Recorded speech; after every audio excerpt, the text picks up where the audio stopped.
Et avec Gilles Gansman. Bonjour Gilles. Bonjour Christine. Vous allez bien? Ouais, bien, super. Très bien. Comme un mercredi. Et Oh, la phrase banale. Comme un mercredi, comme on dirait l'autre. Non, non, tout va très très bien. Et on va parler surtout de nos régions et des talents de nos régions avec notre invité. Ça, vous connaissez bien avec Toulouse. Oui, on connaît bien l'Occitanie. Tiens d'ailleurs, un petit clin d'œil à nos amis du Parisien qui ont fait un article ce matin pour parler de la sécheresse et ils ont mis les Pyrénées-Atlantiques dans l'Occitanie. Voilà, donc il y a un petit rectif. C'est voilà. la stagiaire. C'est la stagiaire du Parisien, c'est ça. Il y a Thomas Hill qui vient de se réveiller. Exactement. Bonjour Thomas Hill. Bonjour Thomas. Bonjour à tous. Bonjour, c'est je vous entends. Très belle coupe de cheveux. Très belle coupe de cheveux. N'est-ce pas? C'est un travail quotidien. De longue haleine, j'imagine. Vous pouvez aller voir sur notre Facebook et sur YouTube où on est en direct avec Thomas Hill qui est en vacances avec ses enfants et qui a pris la peine de prendre sur ses vacances pour nous parler de ce prime de France 3 qui lui tient très à cœur. Enfin, j'espère. La crème des artisans. Ils font rayonner la France et notamment les artisans d'Alsace. On va découvrir donc ce nouveau magazine ce soir 21h10, ce soir sur France 3 que vous présentez Thomas. Ils font rayonner la France. C'est une plongée au cœur de l'excellence française. Pour vous, c'est quelque chose qui vous tenait à cœur de participer comme ça à cette mise en avant des savoir-faire français? Ah oui, je suis très très heureux de le faire parce que on se rend compte qu'en fait, ce sont des métiers dont on parle assez rarement, notamment à la télévision. Et qui sont rarement mis en valeur. Et là, qui plus est, ce sont non seulement des gens qui ont un savoir-faire assez exceptionnel, qui ont de l'or entre les mains, mais qui en plus arrivent à s'exporter à l'international. Et moi, c'est ça qui m'a touché, qui m'a marqué dans ce travail autour de ce documentaire. C'est qu'on se rend compte qu'on a des gens en France dont on ne parle jamais et qui pourtant ont un succès partout dans le monde. Donc ça méritait de les mettre en valeur pour une fois dans une grande soirée. Voilà, ce sera ce soir sur France 3. On commence par l'Alsace et puis ensuite on ira dans d'autres régions dans les semaines à venir. Ça veut dire que c'est une émission qui va durer sur France 3. Vous avez signé plusieurs numéros. Oui, déjà 4 pour tout vous dire. Ouais. Donc je peux même vous dire les autres. Je sais pas encore dans quel ordre ce sera diffusé, mais on va partir en Bourgogne, on va partir en Nouvelle-Aquitaine et on va partir en Bretagne également. Ouais. Voilà, nos artisans du talent et ça c'est formidable. Effectivement, on va y revenir dans un instant parce qu'on découvre toute la partie internationale, leur savoir-faire qui s'exporte et qui font rayonner, comme le dit le titre de l'émission, qui font rayonner la France. Thomas, on va s'arrêter un court instant avec Gilles parce qu'on va faire le zapping de la télévision de ces dernières heures. On écoute. Sud Radio Média, l'instant zapping.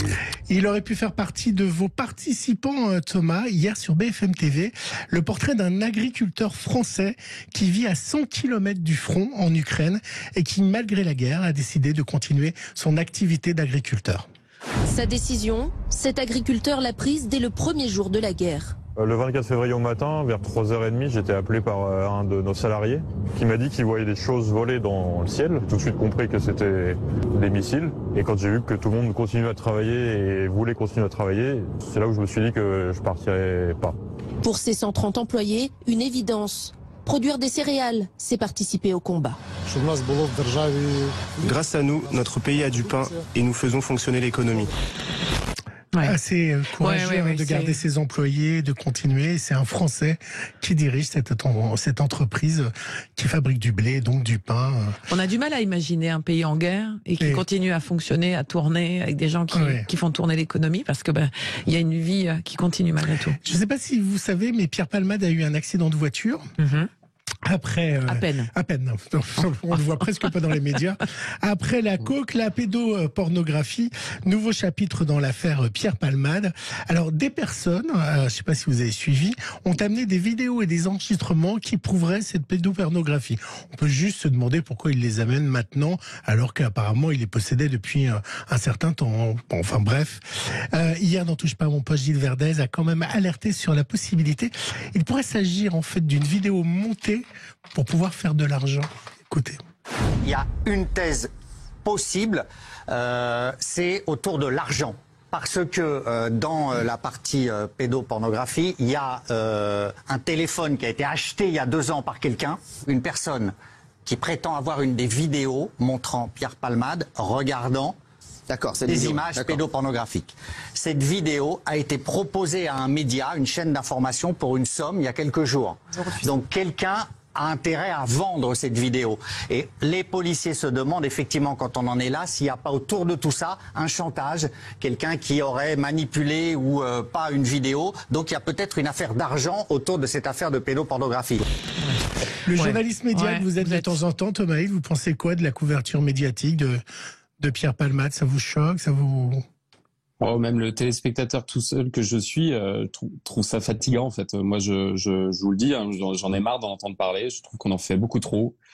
Je trouve qu'il y a en plus quelque chose d'assez malsain autour de ça, d'essayer de surfer sur une histoire qui est glauque et qui est surtout triste. Enfin, moi, je pense qu'il faut surtout penser aux familles dans cette histoire, quoi. Voilà, on n'en parle plus du tout.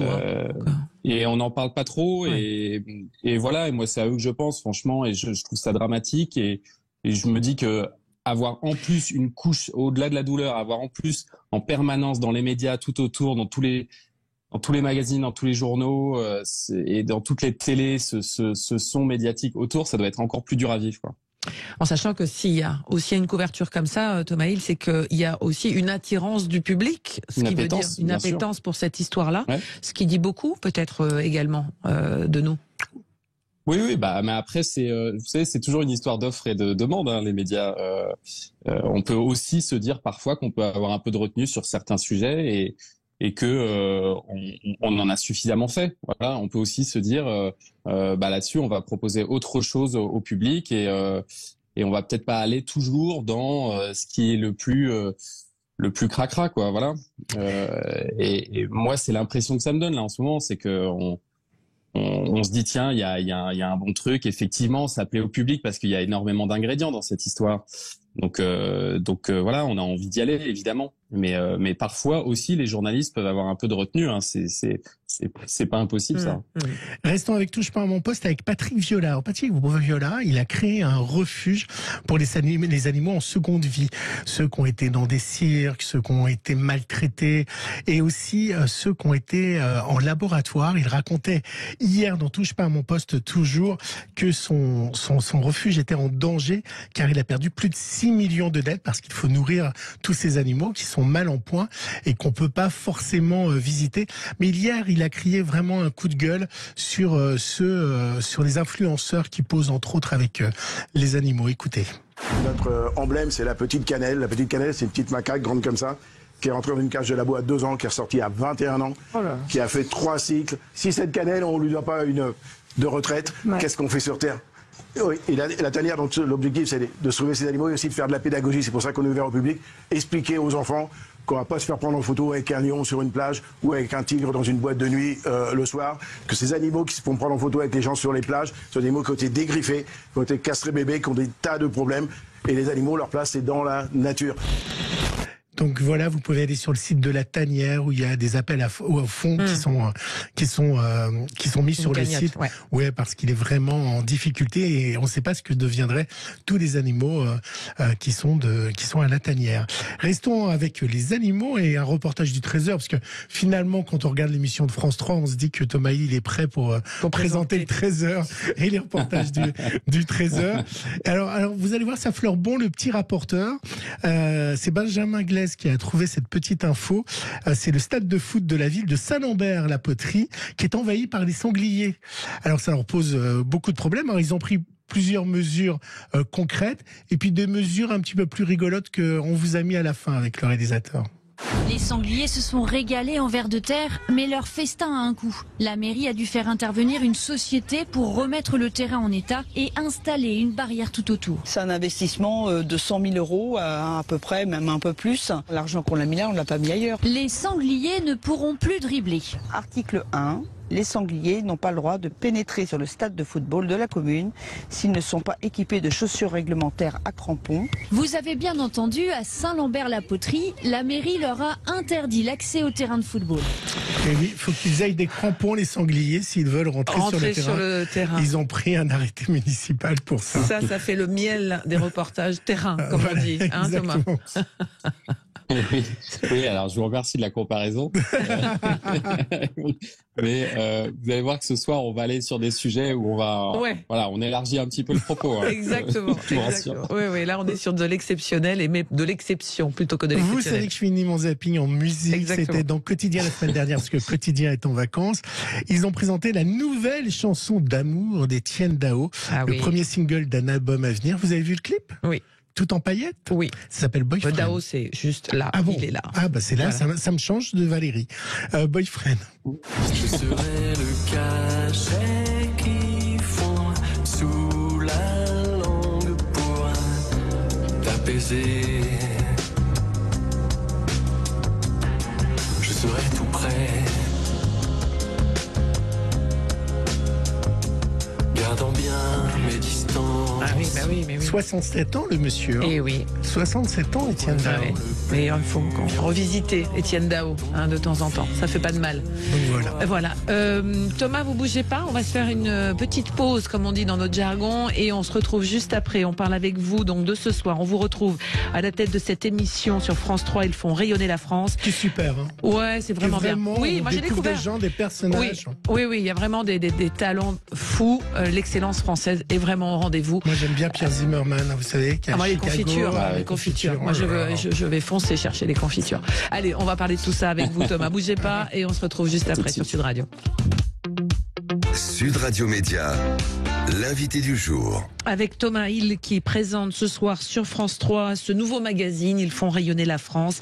On va aller du côté de l'Alsace. Thomas Hill, c'est on va dire c'est cette excellence française de ces artisans. Alors il y a Christine Ferber qui est devenue une véritable star au Japon avec ses confitures. Il y a Christian Dutchman qui est béniste d'art et qui effectivement monte cette monumentale bibliothèque. Il y a Pierre Zimmermann qui confectionne des pains à Chicago, il fait fortune avec son pain d'exception. Il y a ce fabricant de fondeurs de cloches. C'est génial. Moi, je pensais pas que ça existait encore en fait. Et ouais, c'est un des derniers un dernier en France. En fait, ce sont des métiers. Et il y a Cyril Bordage qui travaille la cristallerie. Hein, c'est aussi des métiers qui font rayonner la France. C'était le choix sine qua non de tous ces portraits, c'est qu'ils soient des exceptionnels en France et qu'ils s'exportent aussi à l'étranger.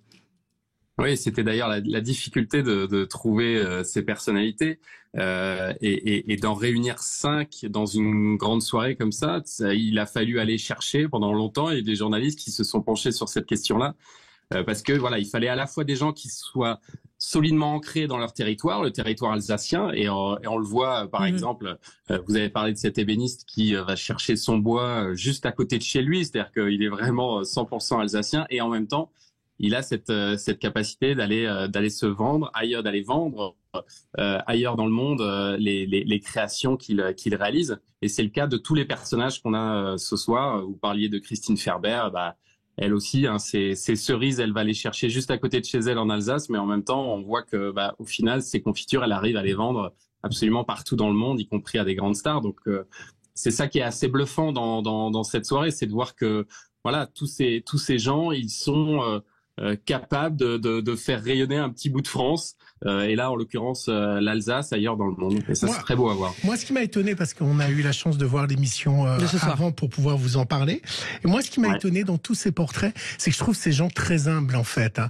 Ils travaillent énormément, ils ont des journées, ils comptent pas leurs heures, c'est des vrais artisans, ils ont travaillé à leur réussite et ils sont tellement humbles en fait. Je suis complètement d'accord avec vous, Gilles. Moi aussi, c'est ce qui m'a bluffé, ce qui m'a touché même. Vous êtes dans une émission média et je pense que on serait nombreux à devoir prendre des leçons d'humilité en voyant les personnages ce soir parce que ce sont des gens qui ont vraiment de l'or entre les mains, quoi, qui ont un talent assez éblouissant et en même temps tout ça avec une grande simplicité. On a l'impression que c'est rien, mais alors qu'au final ils arrivent effectivement à s'exporter dans le monde. Donc c'est quand même très fort de leur part et au final ils gardent une grande simplicité, une grande humilité comme vous dites. Donc ça aussi moi j'ai trouvé ça très beau et ça et aussi la transmission, c'est-à-dire que très souvent vous allez le voir dans les personnages ce soir, il y a aussi une question de transmission à leurs enfants. C'est aussi parfois un héritage qu'ils ont de leurs parents, de leurs arrière-grands-parents et voilà c'est un savoir-faire aussi qui se transmet de génération en génération. il y a un côté comme ça de la France un peu éternelle, quoi, voilà, où on se transmet des savoir-faire. C'est ça aussi que j'ai trouvé très touchant à voir. Alors, il y a une forme de transmission, mais aussi une transmission d'envie, peut-être aussi de ces métiers. On le sait, hein, c'est des métiers essentiellement manuels, de l'artisanat français qui recherche aussi. Il n'y a pas que les écoles d'ingénieurs, et il n'y a pas que les grandes écoles de commerce. Hein. Je dis ça parce que vous avez des enfants, et c'est vrai que parfois on se dit, mais pourquoi pas envoyer nos enfants dans ces métiers-là, qui sont des métiers où l'on réussit et on fait des très jolie carrière. Mais oui, et d'ailleurs, ils nous l'ont tous dit en reportage. La plupart, en tout cas, recherchent des gens et ont du mal à trouver aujourd'hui, alors qu'on se dit que c'est des métiers qui sont éblouissants, qui vont nous faire rêver là ce soir quand on les regarde. Et en même temps, ils ont encore du mal à attirer, à recruter, à trouver des personnes. Parce que c'est vrai que c'est beaucoup de travail. Quand on voit, par exemple, cet ébéniste, c'est vrai que faire une bibliothèque comme il la réalise, c'est 1000 heures de travail, c'est colossal. Donc ça peut impressionner, ça peut faire peur. Et puis on a toujours peut-être en France ce défaut de pas suffisamment valoriser tous ces travaux qui viennent de la main, quoi. Comment vous êtes... Christine, je vous propose avant, pour que nos auditeurs aient vraiment une idée de à quoi ça ressemble, d'écouter la bande-annonce. Allez, on y va. Midi, mercredi sur France 3. Ils sont maîtres verriers, chefs étoilés, ferronniers, ébénistes d'art ou boulangers d'exception. Leur savoir-faire unique en font des ambassadeurs de l'excellence française. On ne peut pas faire des choses exceptionnelles si on n'accorde pas le temps qu'il faut et l'amour du travail bien fait. Dans ce premier numéro, partons en Alsace à la rencontre de ces artisans qui font rayonner leur région dans le monde entier. Ce serait une tragédie si ce savoir-faire devait disparaître. Inédit, avec Thomas Hill, rencontrez ceux qui font rayonner la France. Mercredi à 21h10 sur France 3 et sur la plateforme France.tv. Donc c'est ce soir 21h10, on le disait. Comment vous vous êtes retrouvé à la tête de ce magazine, Thomas ? Alors en fait, moi j'ai commencé à la rentrée à participer à la présentation de plusieurs séries documentaires sur des personnages comme ça. Il y a eu Ma vie d'excellence, Ma vie rurale qui a été diffusée également sur France 3, c'était le samedi. Et là, c'est vrai qu'on est un peu dans cette lignée-là aussi où on s'intéresse à des gens, on s'intéresse à des personnages plus qu'à des paysages ou à notre patrimoine. Par exemple, c'est des choses qu'on peut voir sur cette case du mercredi soir. Et donc, France 3 s'est dit et le producteur de l'émission, Christophe Kozarek, se sont dit que je correspondais bien à ce programme-là. Moi, c'est vrai que pendant des années, j'ai fait des émissions qui étaient vraiment dans la proximité avec les gens. Et c'est pour ça aussi qu'on m'a dit, bah voilà, je pense que tu corresponds bien à l'image de France 3 qui se veut la chaîne de la proximité. Donc des reportages sur des artisans, on en avait fait beaucoup aussi dans la quotidienne. C'était quelque chose qu'on aimait mettre en valeur et donc voilà, j'ai tout naturellement dit oui, évidemment que ça me plaisait beaucoup de participer à cette aventure-là. Ouais. Ça veut dire que vous devenez un animateur de France 3 ou un visage de France 3 plutôt que celui de France 5. Est-ce que France 3 a envie de miser sur vous parce qu'il n'y a pas beaucoup de visages de France 3, il n'y a pas beaucoup d'animateurs sur la chaîne. Vous avez envie d'incarner cette chaîne ? C'est l'idée en tout cas de la direction de France Télévisions, c'est ce qu'ils m'ont proposé de faire depuis la rentrée là, de migrer effectivement de France 5 à France 3. Alors après les choses sont pas totalement verrouillées parce qu'on peut toujours se permettre de faire des petites infidélités à une chaîne et aller sur une autre. Ça pose plus de problème aujourd'hui à France Télévisions et vous le voyez que vous avez beaucoup d'animateurs qui passent d'une chaîne à l'autre régulièrement. Mais c'est vrai qu'il y a ce besoin-là sur France 3 d'incarnation et donc ils m'ont proposé ça, comme ils m'ont proposé là de présenter prochainement La Grande Dictée aussi sur France 3. Donc c'est voilà là aussi une marque de confiance et moi je suis très content d'être sur cette chaîne. Je pense qu'elle me correspond bien. C'est-à-dire parce qu'il y a effectivement un ADN France 3 malgré tout, hein. Oui, l'ADN France 3, c'est vraiment ce que je vous disais, c'est la proximité. C'est être proche des gens, être simple, et c'est en ça qu'ils se sont dit que je pouvais correspondre à cette chaîne. Moi, j'ai toujours cherché à faire de la télévision au plus proche de ce que je suis. comme quand je fais de la radio d'ailleurs, c'est-à-dire ne pas chercher à me mettre dans un personnage de présentateur télé, quoi. Voilà, j'essaie au contraire d'être le plus proche de moi-même, et je me dis que comme ça, les gens le ressentiront, voilà. Et donc c'est vrai qu'en ça, France 3, bah, c'est la chaîne proche des territoires, proche des gens, proche des régions, et donc moi ça me va bien d'être sur cette chaîne. Quand on a présenté aussi longtemps la quotidienne, qui s'est arrêtée comme relativement brutalement, et qu'on a un rythme de vie, parce qu'une quotidienne à la télévision c'est un rythme de vie, la redescente n'est pas compliquée dans sa vie privée Autrement dit, qu'avez-vous fait de votre temps libre? Oui, non, mais ça doit être terrible quand vous avez un rythme d'une quotidienne et de se dire je vais pas bosser, quoi. Non, alors je vous rassure, Gilles, tout va bien dans ma vie personnelle. Alors déjà, au bout de 8 ans, effectivement, on est content aussi de pouvoir trouver un autre rythme. Et puis, non, mais ce qui est vrai, c'est que ça laisse un grand vide qu'il faut combler différemment. Vous avez raison. Donc du coup, moi, je me suis diversifié dans plusieurs activités. C'est-à-dire que à la fois, je me suis mis à faire de la radio, je me suis retrouvé là sur France 3 à faire d'autres choses. Et puis je me suis aussi lancé dans un métier qui était le mien avant de faire de la télé, qui est la production. C'est-à-dire que je travaille aussi en coulisses sur des émissions, sur des projets que je développe, parce que j'ai développé des émissions pendant longtemps, et puis sur de la pure production d'émissions, et ça me plaît aussi beaucoup. Moi, je suis un passionné de télé depuis toujours, donc ce qui m'intéresse, c'est l'image, c'est le travail sur les émissions. Donc que je sois devant ou en coulisses, ça me dérange pas beaucoup. Et puis c'est une manière de me diversifier, de faire plein de choses. Et présenter un JT des régions, ça vous intéresserait? Je pense à ça parce que vendredi on va parler de Jean-Pierre Pernaut, qui nous a quittés. Qui le faisait excellemment bien. Moi, je sais pas si c'est mon ADN de présenter des JT. Pour le coup, je trouve que c'est un exercice qui est très formaté.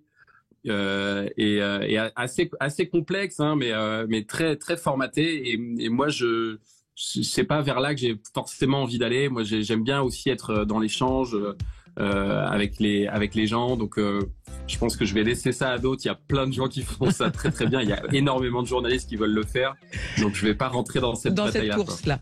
Vous allez faire quoi cet après-midi dans vos vacances? C'est quoi qui est prévu? Faites-nous rêver. Je dois vous avouer, je vais faire du ski cet après-midi. Eh ben, voilà. Vous êtes où déjà? Vous êtes bien curieux. Je suis à Saint-Gervais. Vous êtes Saint-Gervais, Mont-Blanc. Ah ouais, je connais bien le maire. Voilà, c'est bien.